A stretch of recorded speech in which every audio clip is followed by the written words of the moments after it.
vamos entonces a comenzar con la enseñanza de una vez. El título de la enseñanza es esta: el verdadero culto. Para nuestros hermanos, de pronto, de habla inglesa, la palabra culto tiene otro tipo de implicaciones. Entonces, digamos, el verdadero servicio o la verdadera ceremonia podría ser perfectamente el título de la enseñanza. Por supuesto que está enmarcado dentro de el desarrollo de enseñanzas expositivas que estamos llevando a cabo. ¿De qué carta, perdón, es la que estamos estudiando? Santiago. Santiago, ¿no es cierto? La carta de Santiago. Entonces, hoy vamos a terminar, si Dios lo permite, el primer capítulo. Y el título entonces de la enseñanza es esta: el verdadero culto, el verdadero servicio. Y para dar una ilustración acerca de lo que se viene, nos trasladamos al año 480 antes de Cristo, ¿no? Donde ser el mejor soldado era cuestión de vida o muerte, ¿no?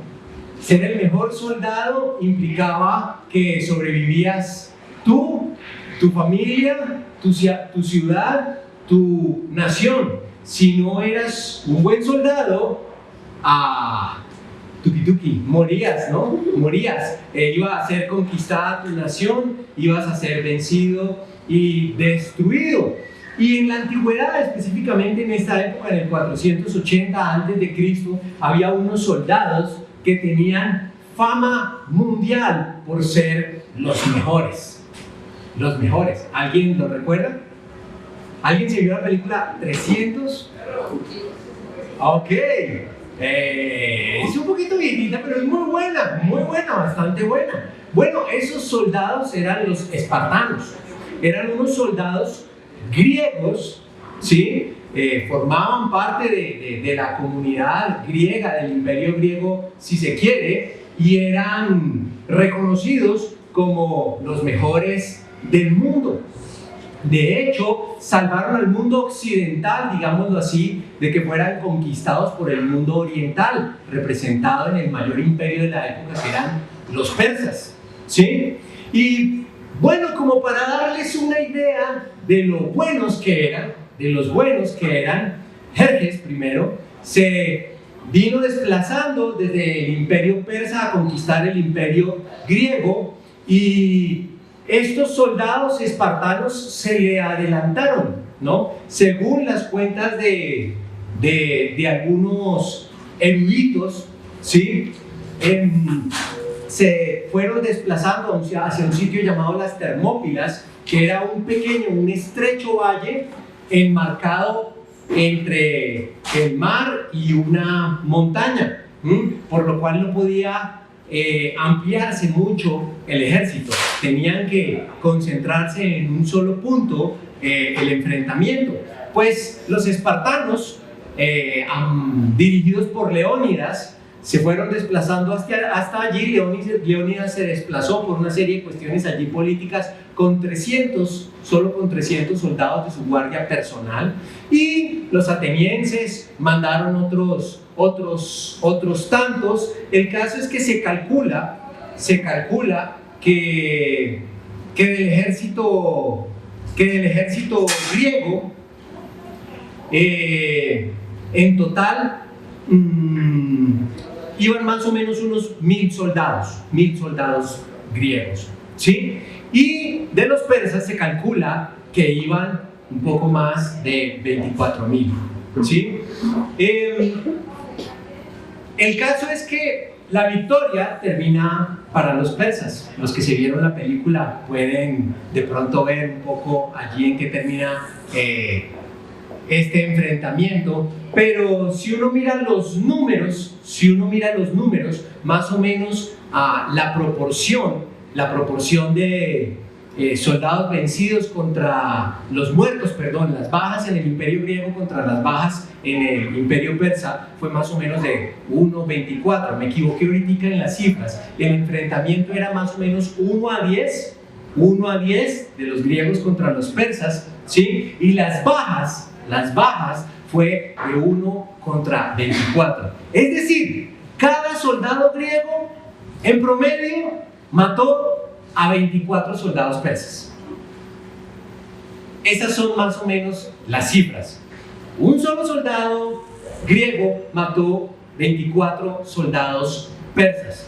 Y seguramente la proporción por el lado de los espartanos debió ser mucho mayor. Recuerden que en esa época no se utilizaban granadas, no, botaba una granada y mataba a 50 tipos, no, era a punta de lanza y espada. Entonces esa proporción es mucho más significativa.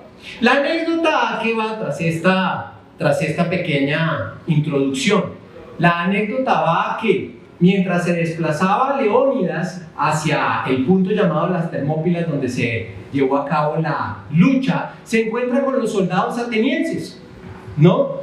Y apenas los soldados atenienses, a mano dirigidos por un tal Arcadio, se da cuenta que Leónidas iba apenas con 300, muy poquitos, ¿sí? Entonces le dice Arcadio a Leónidas: pero Leónidas, tú vienes solo con 300 y venimos a enfrentar un ejército de 100.000 persas, ¿no? Trajiste muy pocos soldados, de hecho trajiste muchos menos que nosotros, ustedes que se ufanan de ser guerreros de nacimiento, guerreros natos. Y Leónidas le hace esta pregunta: bueno, ¿y tú a qué te dedicas?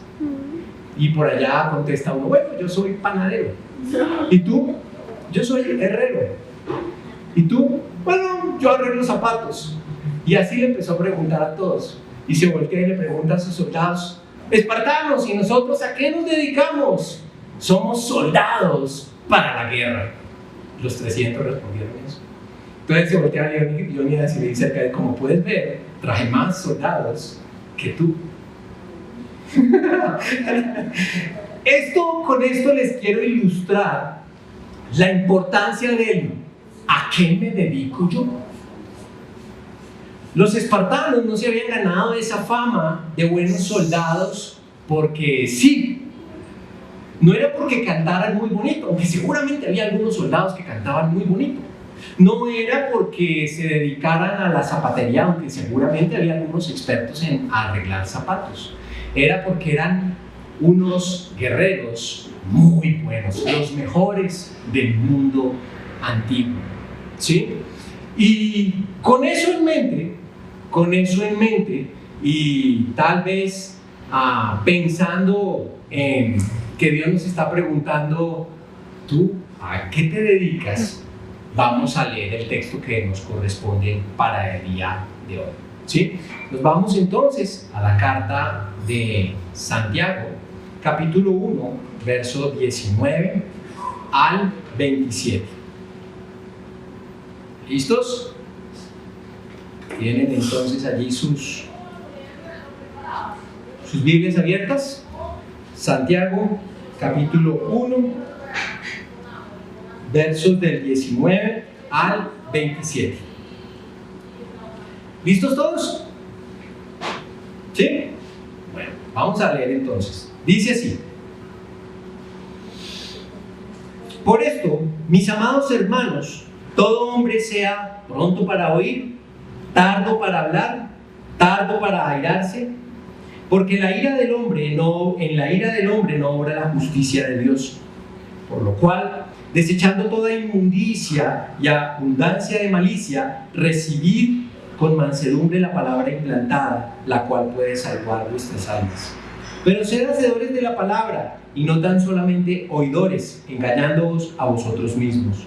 Porque si alguno es oidor de la palabra, pero no hacedor de ella, este es semejante al hombre que considera en un espejo su rostro natural. Porque él se considera a sí mismo y se va, y luego olvida cómo era. Mas el que mira atentamente en la perfecta ley, la de la libertad, y persevera en ella, no siendo oidor olvidadizo, sino hacedor de la obra, este será bienaventurado en lo que hace. Si alguno se cree religioso entre vosotros y no refrena su lengua, sino que engaña su corazón, la religión del tal es vana. La religión pura y sin mácula delante de Dios el Padre es esta: visitar a los huérfanos y a las viudas en las tribulaciones y guardarse sin mancha del mundo. Bueno, yo he resaltado allí los tal vez dos propósitos principales de todo este texto, que es que en medio de las explicaciones dice allí, debido a esto no lleva a cabo la justicia de Dios. ¿Sí lo ven? El primer resaltado allí en la pantalla. No lleva a cabo la justicia de Dios, o como dicen otras versiones, no produce la vida recta que Dios quiere. Y más abajito dice, después de una serie de condiciones, este será bienaventurado o dichoso, dicen otras versiones, o estará lleno de gozo en lo que hace. Miren estos dos propósitos, porque esto depende, la enseñanza, y vale tenerlo enfocado. Dios quiere que nosotros llevemos una vida recta, justa, y que haya dicha en nuestro corazón. Y es importantísimo, tan importante como en la antigüedad ser buen soldado, es para el creyente llevar una vida recta y justa, y vamos a ver que adicionalmente a esto va a haber gozo en nuestro corazón. O alguien quiere vivir amargado y triste todo el día, todos los días, ¿no es cierto? Uno quiere estar feliz, uno quiere estar contento, gozoso y agradar a Dios también, llevando una vida justa. Esto es indispensable, y es el propósito, el camino que da a estos dos propósitos. Solo dos versículos o como ilustración para que veamos estos dos propósitos de manera clara. Efesios 4:13 dice: hasta que todos alcancemos la unidad de la fe y del conocimiento del Hijo de Dios, hasta ser un hombre de plena madurez, hasta la medida de la estatura de la plenitud de Cristo. ¿Quién llevó una vida justa, como dice específicamente Reina Valera, o una vida recta en todo delante de Dios? ¿Quién? Jesús, ¿no es cierto? Jesús llevó una vida justa y recta en todo sentido delante de Dios. ¿Y qué dice Efesios 4:13? El creyente tiene que apuntarle a ser como Jesús. Eso es lo que está diciendo aquí el texto, ¿sí? Hasta que todos alcancemos la unidad de la fe y del conocimiento del Hijo de Dios, hasta ser un hombre de plena madurez. ¿Qué tan maduro? Hasta la medida de la estatura de la plenitud de Cristo, ¿sí?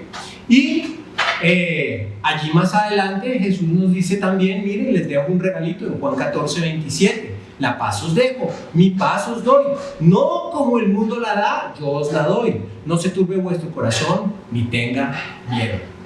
Jesús quiere que nosotros vivamos en paz, con gozo, con dicha en nuestro corazón, y vamos a ver que siendo esos los propósitos que nos muestra el texto, ¿cómo llegará a eso? ¿Cómo llegará a eso? Porque, utilizando la ilustración del comienzo, ser muy buen soldado y defenderse de todo el mundo, chévere, ¿no? Pero fueron buenos soldados así de buenas a primeras, porque sí. No, ¿no es cierto? Eso implicaba una dedicación total. Desde que nacían estos espartanos estaban dedicados a ser buenos soldados. De la misma manera, si nosotros queremos llegar a tener una vida recta, justa delante de Dios como creyentes, ¿sí? Ya somos justos y no hay condenación eterna para nosotros, pero un creyente puede vivir errando o no errando, agradando y no desagradando a Dios. Y el llamado es, en todo, vivir agradando a Dios, y eso traerá adicionalmente gozo a nuestro corazón. Entonces oremos para que podamos comprender este trozo de la Escritura en este sentido. ¿Bien? Padre, en el nombre de Jesús te damos gracias por tu palabra. Te damos gracias, Señor, porque tu palabra nos pone pautas, nos da sentido a nuestras vidas, nos permite comprender aún el porqué, los diferentes problemas, las diferentes circunstancias que debemos enfrentar, nos muestras además cómo enfrentarlas. Y Padre Santo, sabemos que tú estás allí llenando con tu Santo Espíritu, guiando a través de tu palabra, nos estás fortaleciendo en todo momento, y este es uno de ellos en el cual, por tu gracia, por tu misericordia, por tu bondad, tenemos el privilegio de poder estirar y tener una Biblia en nuestras manos, no como otros hermanos que qué trabajo para poderse congregar, para tener una Biblia en sus manos, Señor, y poderla leer y aprender de las Escrituras. Gracias por este privilegio que tenemos aquí y ahora, y que podamos aprovecharlo, comprendiendo y poniendo de nosotros toda nuestra mejor actitud para comprender las escrituras y ponerlas posteriormente en práctica, que como vamos a ver es a lo que tú nos has llamado. Gracias, Padre, por este regalo en el precioso nombre de tu Hijo Jesús. Bueno, entonces vamos a empezar a desarrollar el tema. El texto entonces nos presenta la forma que Dios ha dispuesto para que podamos llevar una vida justa y recta, lo cual es su voluntad, y así estar llenos de gozo. Enmarcamos en el texto anteriormente estos dos propósitos. Y nos vamos entonces con el primer puntico, que lo podemos titular. A los que les guste tomar notas y demás, pueden poner allí un numerito 1 que diga: controlar nuestro ser interior. Controlar nuestro ser interior. Mira cómo lo dice allí. Mira cómo lo dice allí el texto, versículo 19. Mira ahí en tu Biblia, para que te des cuenta que es allí en tu Biblia donde dice esto. Versículo 19. Por esto, mis amados hermanos, todo hombre, no se refiere solo a los varones, toda persona, sea pronta para oír, tardo para hablar, tardo para airarse. Tardo para airarse. ¿Quién tiene aquí fama de bravucón, de enojado, de que se le salta? Ok. Bueno, el llamado de Dios es a calma, muchachos, calma. Algunos, como dicen por ahí, no es que tenga la mecha corta, sino que no tiene mecha, ¿no es cierto? Explota de una. Y el llamado que Dios nos hace es hacer tardos para airarnos, tardos para enojarnos. Y algunos dicen por allí, o decimos: es que yo no puedo, es que yo soy así, así me hicieron. Pues les digo, con la autoridad de la palabra de Dios, mentira. Esa es una mentira. Dios, así lo ha dispuesto en su soberanía, le ha dado la capacidad al ser humano de controlar la expresión de sus emociones. Vuelvo y repito, Dios le ha dado al ser humano la capacidad de controlar la expresión de sus emociones. No, es que yo no puedo, yo llego a la casa, me dicen algo y cojo y pateo, rompo, destruyo, pego. No, sí lo puedes controlar. Con la autoridad de la palabra de Dios te lo digo. Vamos allí con algunos versículos. Proverbios 16:32. Mira lo que dice la palabra de Dios. Es mejor el que tarda en airarse que el fuerte, y el que domina su espíritu que el que conquista una ciudad. Qué valioso para Dios es eso. Qué valioso para Dios es la persona que no se deja llevar por sus emociones y las expresa, ¿no?, de acuerdo a ciertas corrientes muy contemporáneas, muy modernas, ¿no?, del entender del desarrollo humano. No, si sintió eso, hágalo. No. Dios dice todo lo contrario. Tú puedes controlarlo, y yo lo valoro mucho. Es más importante que te controles a ti mismo que, como dice aquí, que llegues a ser tan buen soldado que conquistes una ciudad. Qué importante, y puedes hacerlo. Lo está diciendo allí la palabra de Dios. Es mejor el que tarda en airarse que el fuerte, y el que domina su espíritu que el que conquista una ciudad. Lo que la Biblia plantea adicionalmente es que aquel que se deja llevar por sus emociones en cuanto a su expresión, ¿sí? Termina haciendo locuras. La Biblia lo que dice es que nunca es sensato el que así actúa. De hecho, lo trata como necio, como el tonto, porque el llamado y lo cuerdo es a controlar las emociones. Miremos aquí como lo dice la palabra de Dios, literalmente. Proverbios 14:17 dice: el que es irascible hará locuras, y el hombre malicioso será aborrecido. ¿El irascible quién es? Ese, el que se deja llevar por sus emociones, siente rabia, por ejemplo, y entonces explota y se deja llevar por toda esta rabia que tiene en su ser interior. Y como lo mencionábamos anteriormente, la Biblia no dice, Dios no dice de esa persona: bueno, actuó así, pero qué inteligente, qué sabio, no, qué instruido. No, al contrario, lo trata tal vez con uno de los adjetivos más crueles, más difíciles, por decirlo así, que la Biblia tiene, y es el de necio, que algunas Biblias traducen como tonto también. Proverbios 12:16: el necio luego al punto da a conocer su ira. Mas el que disimula la injuria es cuerdo.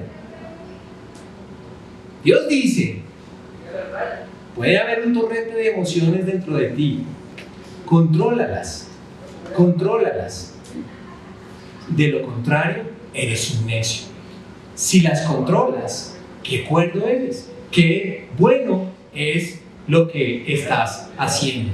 Ya con el ánimo de ir rematando este primer punto, miren cómo dice Proverbios 29:11: el necio da rienda suelta a su ira, pero el sabio sabe dominarla. Podemos dominar la ira, y eso es lo que revela la palabra de Dios. Una ilustración para entender que la podemos dominar. Muchas veces llegamos a la casa, por ejemplo, y nos dicen algo y nos ponemos como este gatito, ¿no es cierto? ¿Sí? No se nos puede decir mayor cosa porque estamos, mejor dicho, irascibles.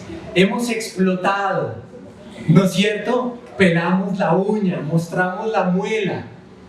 Así actuamos, ¿no es cierto? Pero en ese mismo instante nos llama el jefe.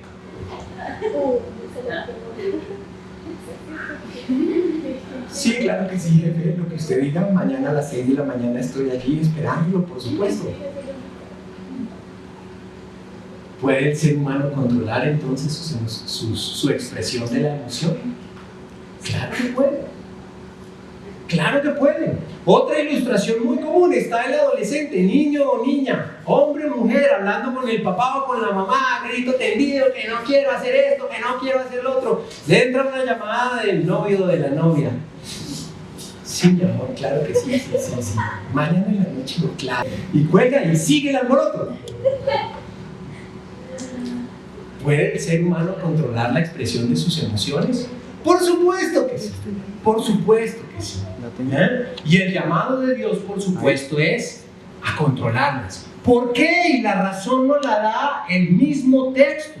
El mismo texto nos dice el por qué. Míralo allí, versículo 20 de Santiago 1. Dice: porque la ira del hombre no obra la justicia de Dios. Ven qué interesante, eso es una frase aparentemente sencilla, pero bien profunda. Bien profunda. Porque la ira del hombre no obra la justicia de Dios. ¿Ok? ¿Cómo Dios declara a alguien justo? Por su fe, por lo que cree. Por lo que cree. Miren cómo la justicia y la fe están íntimamente relacionadas. Romanos 1:17 dice, de hecho, en el Evangelio se revela la justicia que proviene de Dios, la cual es por fe de principio a fin, tal como está escrito, el justo por la fe, el justo vivirá por la fe. El justo vivirá por la fe. Es decir, yo tengo fe. Dios me la ha dado, es un regalo, así como me ha dado la capacidad de hablar, de sentir, de ver, todo, de hecho, todo me lo ha dado Dios. Pero la vara para medir si una persona es justa o no es en qué ha puesto ese individuo su confianza, su fe. ¿Y cómo pone el individuo su confianza en una o en otra cosa? Bueno, es un panorama bien completo, pero básicamente hay dos formas: por su experiencia personal o por lo que otros le cuentan y consideran como falso o verdadero, o digno de confiar en eso o no digno de confiar en eso. Vamos a leer un texto que puede ser un poquitico larguito, pero ¿cómo nos describe y cómo nos ilustra acerca de este principio? No perdamos el hilo, síganme, ¿no? Dios ha dictaminado que el obrar justamente depende de lo que en el fondo de nuestro corazón hay. ¿Y cómo cultivamos eso que hay en el fondo de nuestro corazón?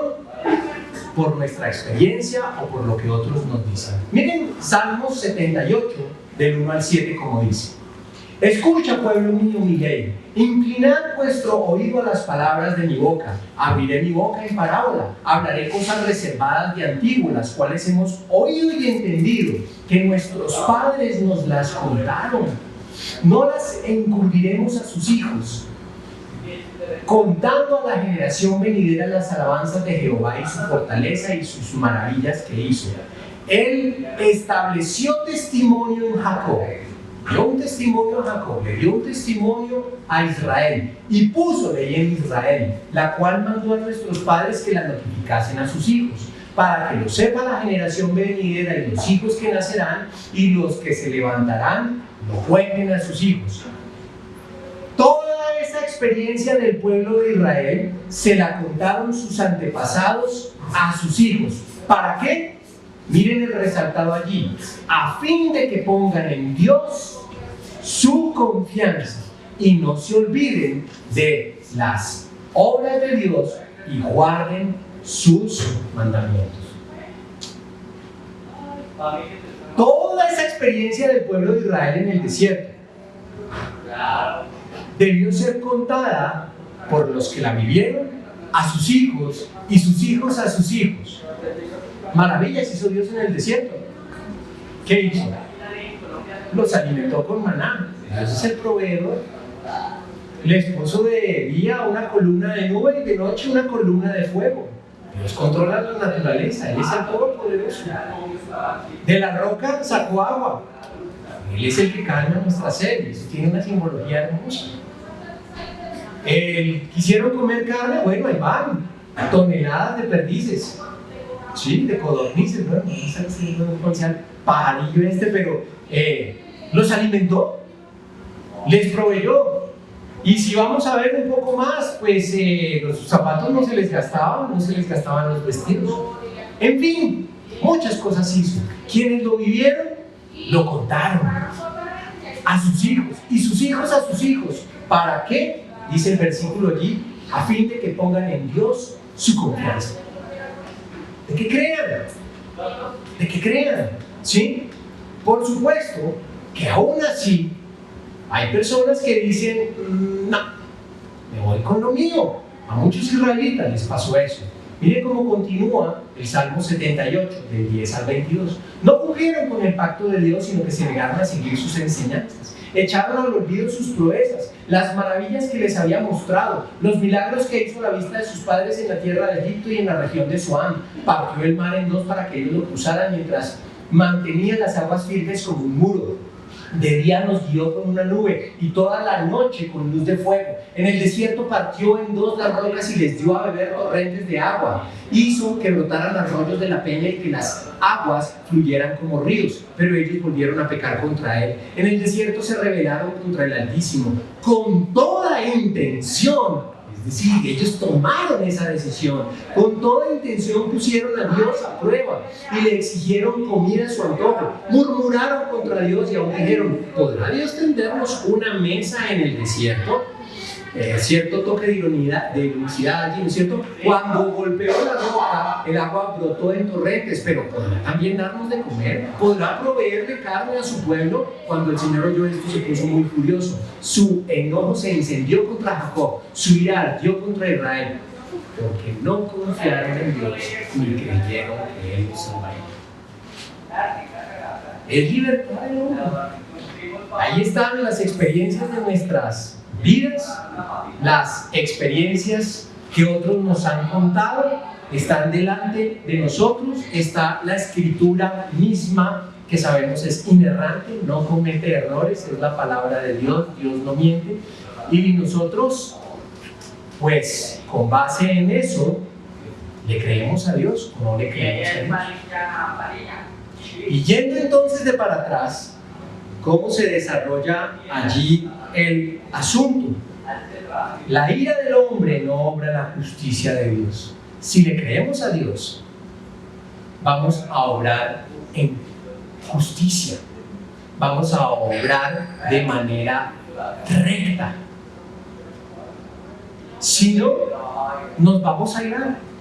Dios dice: tú tienes un montón de sentimientos allí dentro tuyo y tú los puedes controlar. No, yo no le creo a Dios. ¡Pum! Exploto.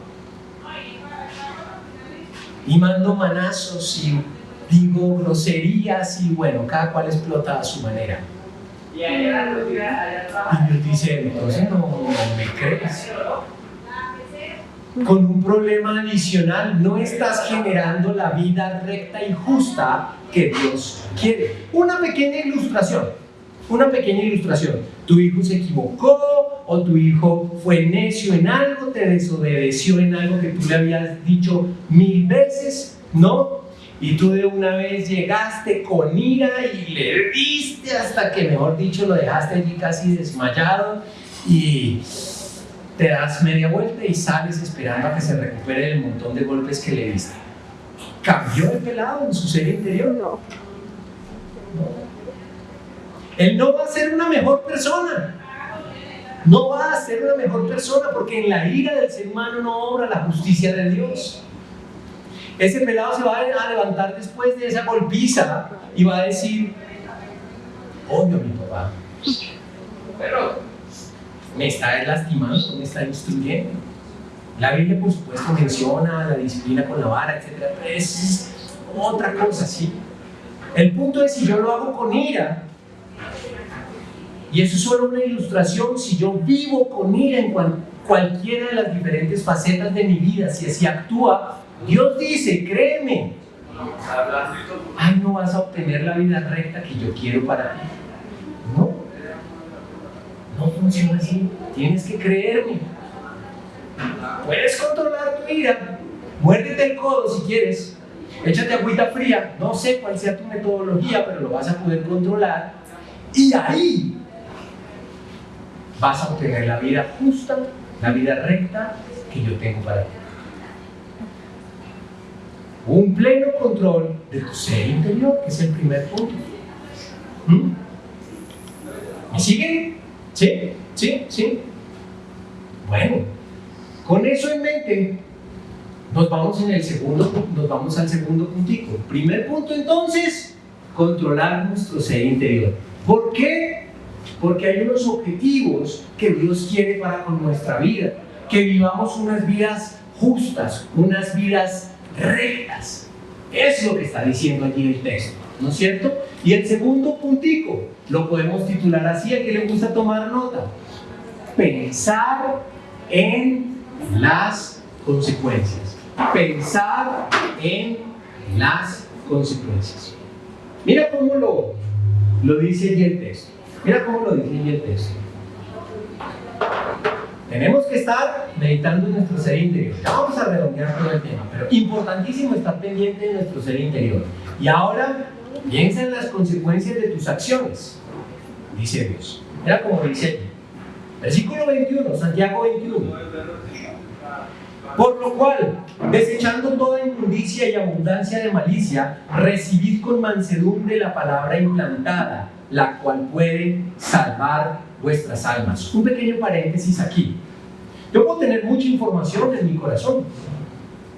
Hay eruditos, hay gente que wow, sabe, pero de Biblia y de principios bíblicos, todo lo que tú quieras. Pero ¿cómo se activa eso? Desechando esa maldad, es lo que dice aquí. Tú puedes saber mucho, pero mientras no obedezcas a Dios, en el caso específico de los versículos inmediatamente anteriores, y controles tu ira, pues, ¿qué va a ocurrir? Y repite el texto, no vas a vivir la vida justa que Dios quiere. Dice, por lo cual, desechando y abundancia de malicia, recibir con mansedumbre la palabra implantada. Ya tienes, hay personas que tienen ya esa palabra implantada. Recibirla es comprometerse a vivir conforme a ese principio, la cual puede salvar vuestras almas. Versículo 22, mire cómo dice, pero sed hacedores de la palabra. Pero sed hacedores de la palabra y no tan solamente oidores, engañándoos a vosotros mismos. Y es tan importante este tema de ser hacedor de la palabra y no solamente guardarlo como información en nuestro disco duro, que le dedica ahí en adelante bastante texto a este principio y nos lo ilustra incluso el mismo Santiago. Pero ser hacedores de la palabra y no tan solamente oidores, engañándoos a vosotros mismos, porque si alguno es oidor de la palabra pero no hacedor de ella, este es semejante al hombre que considera en un espejo su rostro natural, porque él se considera a sí mismo y se va y luego se olvida de cómo era. Para Dios, el que sabe mucho y no actúa conforme a lo que sabe, es como si no supiera. No le está ilustrando allí el mismo Santiago. Se miró en un espejo y se olvidó de su rostro. Usted sabe los principios bíblicos y no los mide, es como si no supiera nada. Exactamente lo mismo es lo que dice Dios aquí. Mas el que mira atentamente en la perfecta ley, versículo 25, mas el que mira atentamente en la perfecta ley, la de la libertad, y persevera en ella, no siendo oidor olvidadizo, sino hacedor de la obra, este será bienaventurado, dichoso, gozoso en lo que hace. Este sí que es un principio que va de comienzo a fin. No solo oiga, haga, ejecute, lleve por obra el principio que Dios expone en su palabra. Un ejemplo, Levítico 19:37. Miren lo que Dios les dice allá a los israelitas cuando les da la ley. Guardad pues todos mis estatutos, todos mis decretos en el corazón, en su mente, entiéndanlos, memorícenlos y ponedlos por obra. Ponedlos por obra. Y firma Dios allí. Yo, Jehová. Díctese y cúmplase, dicen los abogados, ¿no? Yo, Jehová, guarden los estatutos y pónganlos por obra. Háganlos, ¿sí? El no hacer, el no ejecutar el mandamiento y ejecutar algo diferente tiene sus consecuencias. Ejecuto el mandato y hay unas consecuencias. No ejecuto el mandato, sino tomo una decisión en otro sentido y hago otra cosa, tiene sus consecuencias también. Vamos a comenzar esta ilustración con algo propio de la palabra de Dios. Miren lo que dice allí en 2 de Crónicas 7, 17 al 22. ¿Sí? En cuanto a ti, si andas delante de mí como anduvo tu padre David, le está hablando Dios a Salomón, haciendo todas las cosas que te he mandado y guardado, haciendo todas las cosas que te he mandado y guardando mis leyes y mis decretos, entonces estableceré el trono de tu reino como prometí a tu padre David, diciendo, no te faltará un hombre que gobierne en Israel, en todo Israel. Pero si vosotros os volvéis y abandonáis mis estatutos y mis mandamientos que he puesto delante de vosotros, y os vais y servís a otros dioses y los adoráis, ya uno no habla así, entonces os arrancaré de mi suelo que os he dado. Y esta casa que he santificado a mi nombre, la apartaré de mi presencia y la convertiré en refrán y escarnio entre todos los pueblos. En cuanto a esta casa que es sublime, todo el que pase por ella se asombrará y preguntará, ¿por qué ha hecho así Jehová esta tierra y a esta casa? Y responderán, porque abandonaron a Jehová, Dios de sus padres, que los sacó de la tierra de Egipto y se aferraron a adorar y servir a otros dioses. Por eso, Él ha traído sobre ellos todo este mal. Y Salomón no puede decir que no se la cantaron. Bien clarita. Si tú me sigues, tú los conoces. ¿Quién era el hombre más sabio después de Jesús? Salomón. ¿Él sabía Biblia? Seguro que sí sabía Biblia, y mucho. ¿La llevó por obra? En muchas cosas sí, pero en muchísimas otras cosas no. Se aferró a los bienes materiales como propósito de vida. Mujeres, bueno, ni tocar el tema, ¿no? Un montón. Y Dios les había dicho, ya una, con uno. Su corazón se torció. Terminó sacrificando a sus propios hijos a otros dioses, terminó adorando a otros dioses. ¿Y qué hizo Dios? Te lo advertí, ese reino, venga, va a partirse en dos. Por amor a tu padre David, no lo voy a hacer mientras vivas, pero una vez que estés muerto, ya no va a ser Israel, va a ser Israel del norte e Israel del sur. Y así fue, revisa la historia. Así fue. Si Salomón hubiese obedecido y hubiera actuado conforme a los mandatos de Dios, otra hubiese sido seguramente la historia. ¿Cómo lo quieres llamar hoy? No sé, para los que pasaron por colegio, por física, lo que sea. Llámalo como quieras allí. Ley de causa, efecto, acción, reacción. En el colegio nos hacían dibujitos y cálculos. Tienes una pistola cargada, despichas un gatillo y sale la bala y sientes el empuje. Vas a patear un balón y, en fin, sientes cómo le pegas al balón, sientes la fuerza, el balón sigue avanzando y tu pie siente el golpe. Un cohete, que era el otro ejemplo que les tenía allí, hay una combustión dentro del cohete y el cohete se impulsa hacia arriba y sale un montón de combustible quemado hacia abajo. En fin, es una ley que Dios ha dispuesto en su soberanía. Así funcionan las cosas, no lo puedes evitar. Tú te llenas de ira y explotas, hay consecuencias. Tú controlas tu ira y buscas la forma echándote agua fría, mordiéndote el codo de no expresar esa ira que sientes, y hay otras consecuencias. Ley de causa y efecto. Y es lo que Dios nos enseña en su palabra. Voy a leerles del libro de Proverbios, capítulo 6, versos 27 y 28. Como no está por pantalla, si de pronto lo quieren buscar en sus Biblias, está bien. Proverbios 6, 27, 28. Dios está allí dando a conocer este principio de la causa y el efecto, de la acción-reacción en términos newtonianos, si se quieren, de paso, hermano en la fe, este gran físico. Proverbios 6, 27, 28. Dice: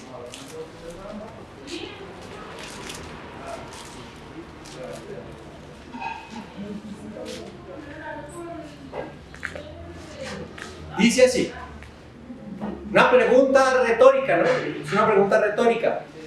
¿Puede alguien echarse brasas en el pecho sin quemarse la ropa? ¿Puede alguien caminar sobre las brasas sin quemarse los pies? ¿Será que se puede? ¿Algún joven que es aficionado a los youtubers dirá, ¿no? Sí, claro, yo he visto allá a alguien que coge descalzo y pasa por entre carbones encendidos y llega al otro lado y con el pie sanito. Bueno, hazlo, a ver cómo te va. Si esa es la ley que tú crees, la ley que presenta YouTube, pues, o el internet, o la publicidad, son trucos, ¿sí? O excepciones. La ley es, nadie se puede echar un carbón en el pecho sin quemarse. Nadie puede pisar un carbón ardiendo y decir, no me pasó nada. Así no funciona la vida, así no funciona la realidad. Y este es el llamado de Dios a nosotros en su palabra. Tú la obedeces y hay unas consecuencias. Tú desobedeces y actúas en otro sentido y hay otras consecuencias, pero van a haber consecuencias. No pienses que no. Las van a haber. Controla entonces tu ser interior. Piensa en las consecuencias de tus actos y finalmente, este tercer puntico a los que les gusta tomar nota, y redondea todos estos dos principios. Esta debe ser una labor constante, es decir, del cotidiano. El control de nuestro ser interior y el estar midiendo las consecuencias de nuestros actos debe ser del cotidiano, del día a día, del paso a paso, del 100% de nuestro tiempo de vida aquí en este mundo. Y eso es lo que dice Dios para finalizar. Vayamos nuevamente allí a Santiago. Santiago capítulo 1, verso 26 y 27. ¿Listo? Santiago capítulo 1, versos 26 y 27. Mira cómo lo dice allí Dios. Si alguno se cree religioso entre vosotros y no refrena su lengua, sino que engaña su corazón, la religión del tal es vana. La religión pura y sin mácula delante de Dios el Padre es esta: visitar a los huérfanos y a las viudas en sus tribulaciones y guardarse sin mancha del mundo. Con toda intención, Dios nos está colocando allí en el texto algo que no vamos a dejar de ver delante de nosotros a cada paso. ¿Sí? Jesús decía en Juan 12:8, porque a los pobres siempre los tenéis con vosotros, pero a mí no siempre me tendréis. Siempre habrá pobres, siempre habrá gente necesitada. Es visitar a los huérfanos y a las viudas en sus tribulaciones y guardarse sin mancha del mundo. ¿Alguna vez el mundo será un mundo perfecto y que no nos contamine, que no sea corrupto? Bueno, cuando venga el Señor Jesús y gobierne sobre este mundo directamente, pero antes de eso, no. Siempre habrá corrupción y siempre que caminemos por el mundo, es decir, que estemos vivos, estaremos propensos a esa corrupción que el mundo expele. Y como es un mundo corrupto, siempre habrá pobres, siempre habrá gente necesitada, porque es un mundo lleno de injusticias, porque el corazón del hombre es corrupto, ¿sí?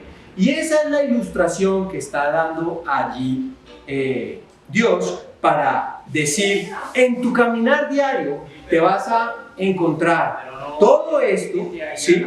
Y el versículo 26 entonces dice: si alguno se cree religioso entre vosotros y no refrena su lengua, sino que engaña su corazón, la religión del tal es vana. La religión pura y sin mancha delante de Dios es esta: es vivir constantemente, revisando tu corazón, vivir constantemente pensando en las consecuencias de tus actos. Por eso Dios pide que nosotros le demos el corazón. Proverbios 23:26, ya vamos a redondear la idea. Dame, hijo mío, tu corazón y observen tus ojos mis caminos. ¿Cómo lo explico? Muchas veces se nos dice a nosotros o creemos nosotros lo siguiente por nuestros antecedentes culturales. Lo importante es ir a misa, ¿no?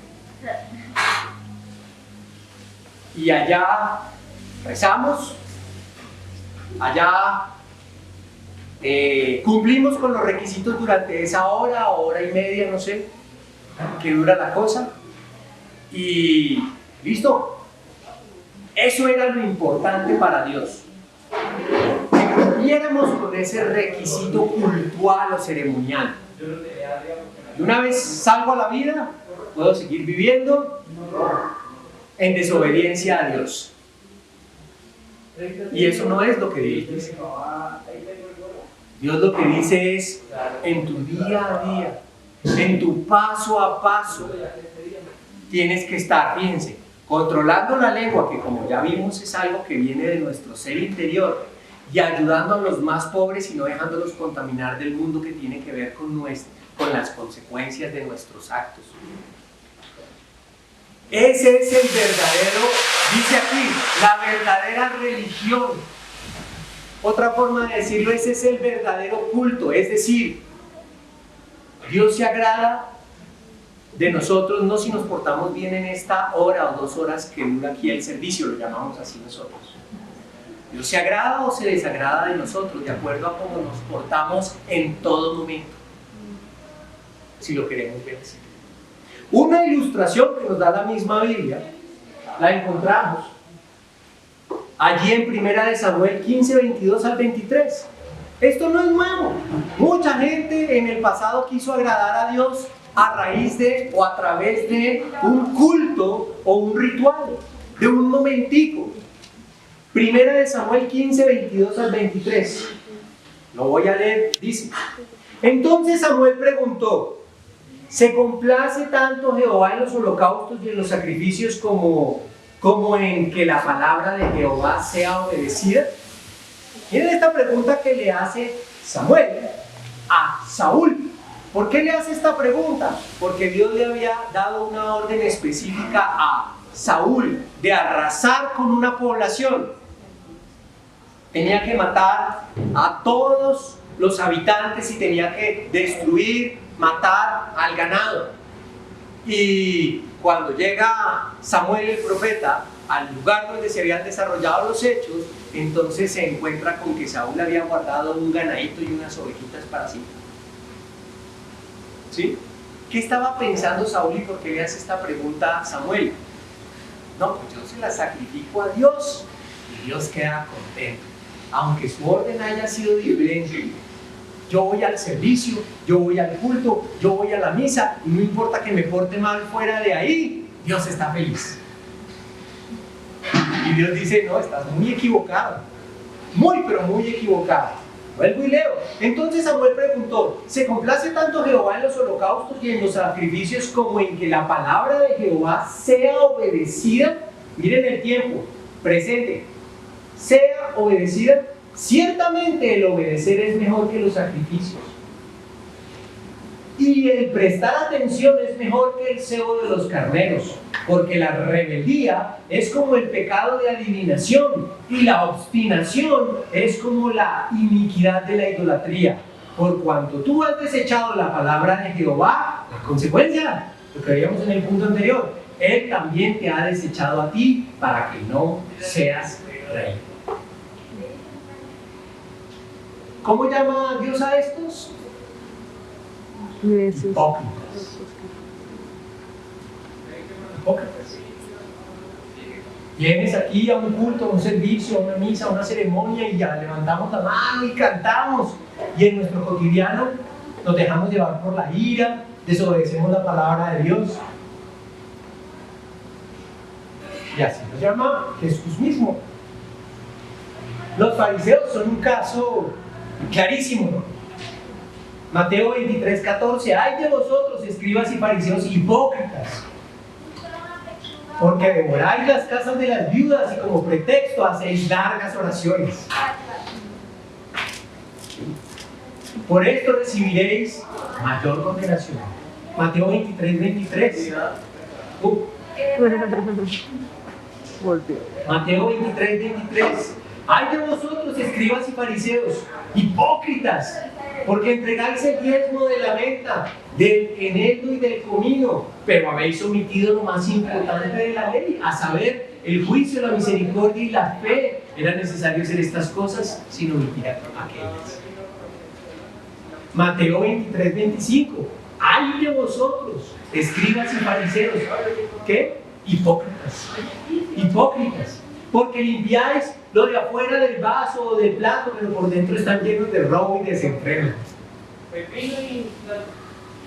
Entonces aquí levantamos las manos, oramos, cantamos, y allá robos y desenfreno, inmoralidad sexual, etc. Mateo 23:27. Ay de vosotros, escribas y fariseos, hipócritas, porque sois semejantes a sepulcros blanqueados, que a la verdad se muestran hermosos por fuera, pero por dentro están llenos de huesos de muertos y de toda impureza. ¿Qué más se puede decir de este punto? Que Dios no nos llame a nosotros hipócritas.